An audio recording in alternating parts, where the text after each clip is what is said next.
Hello, my name is Russell Myers. Welcome to Issues Unite.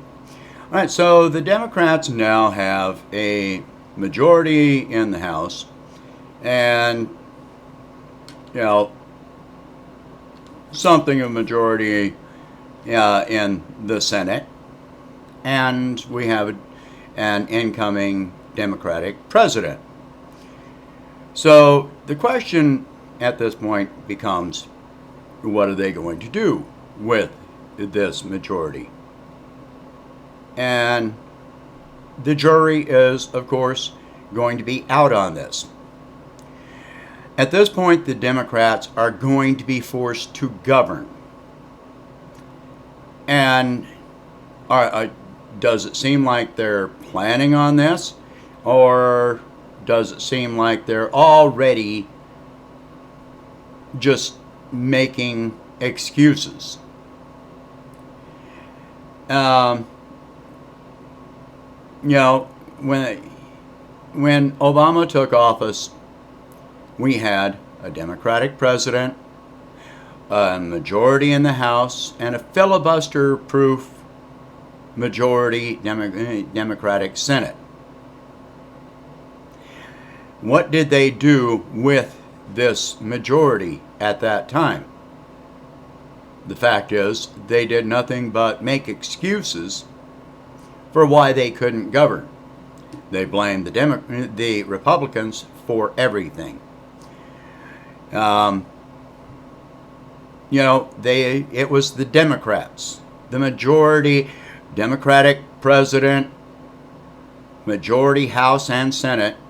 It was the Democrats that bailed out the banks and the corporations while allowing millions of Americans to lose their homes. It was the Democrats that allowed the big banks to become bigger. It was Democrats who expanded our wars.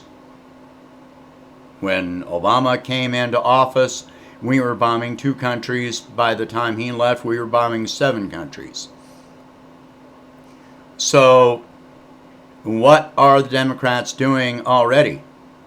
They come in promising, once they get their majority, promising a $2,000 stimulus, and that immediately gets cut to $1,400. There's no debate. You can't say, oh, well, the Republicans did this. No, the Republicans didn't do this. Admittedly, the Republicans largely opposed any stimulus going to the people, but some Republicans actually crossed party lines to support the $2,000 stimulus. So what are we doing here? Is this what we're going to deal with for the next 2 years? For at least the next 2 years, what I expect to see happening is for the Democrats to be blaming the Republicans and saying we can't accomplish anything because we need more of a majority. And that's what they're going to be trying to do, is gain more power for the next 2 years. And if they get more power, which is very likely, considering everything surrounding the election, the Republicans have cut their own throats. So it's very likely that in 2022, the Democrats will gain more of a majority. What is their excuse going to be at that time? If they're already making excuses before even trying to actually do anything, if they're already planning on losing every battle, then how do they get past this?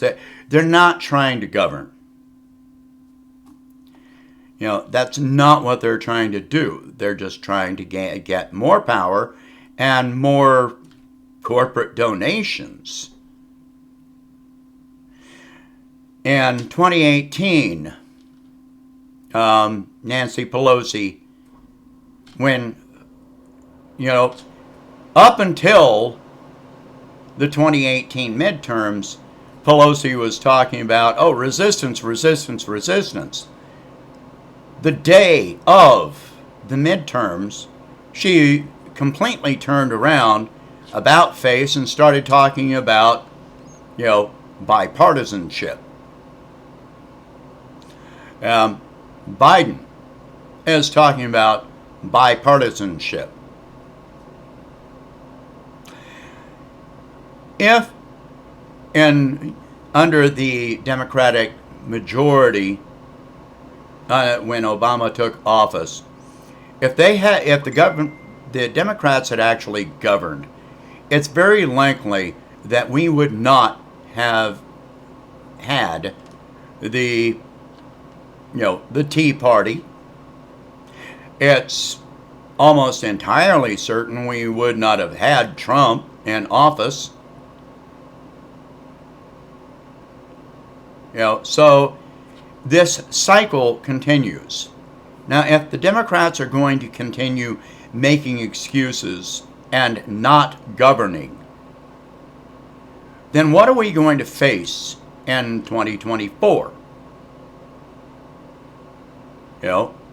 If what happened before led to Trump, led to the Tea Party, led to where we are now, if the Democrats had bailed out the people in 2008 instead of the corporations, the banks, then we would not have seen, mass foreclosures, mass evictions, stagnant or declining wages, people working multiple gig and part-time jobs, which have led to the decline of the economy.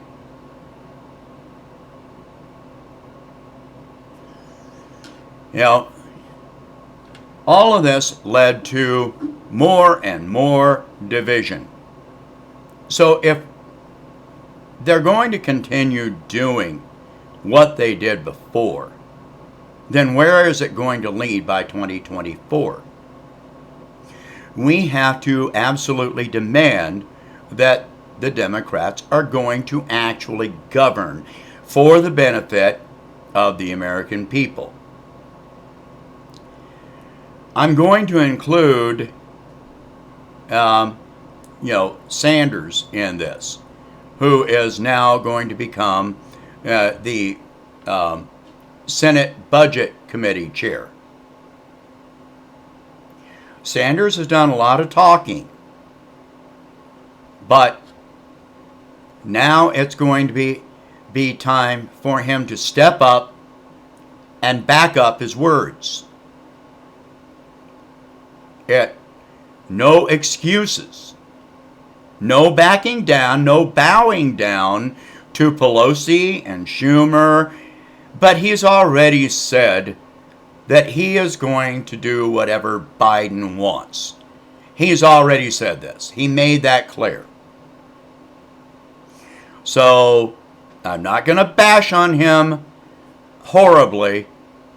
I'm going to give it a chance. So from this point forward, I'm not going to attack Sanders, but I'm going to wait and see what he does with the power that is being handed to him. Because we can't afford more excuses. We cannot afford it. People are dying. People are going bankrupt. Businesses are closing down. Across the country, businesses of all sizes are closing down, leaving American citizens with no work, no income.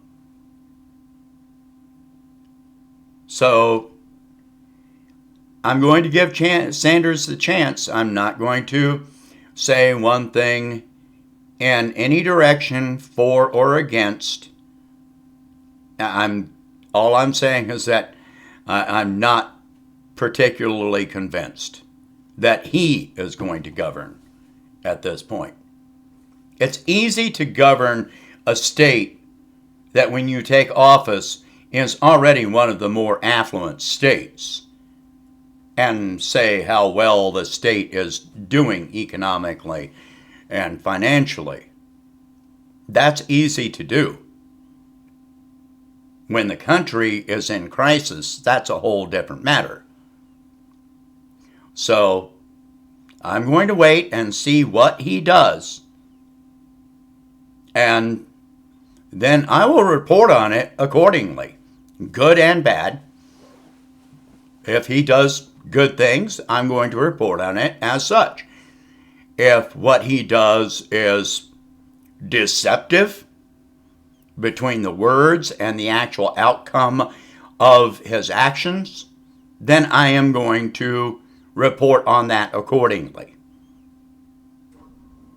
All right? We all have to address this honestly. No more of the, personality, identity politics. No more.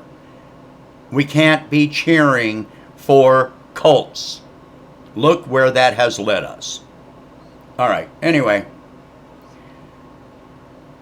We have to demand actual governance that help the people. All right?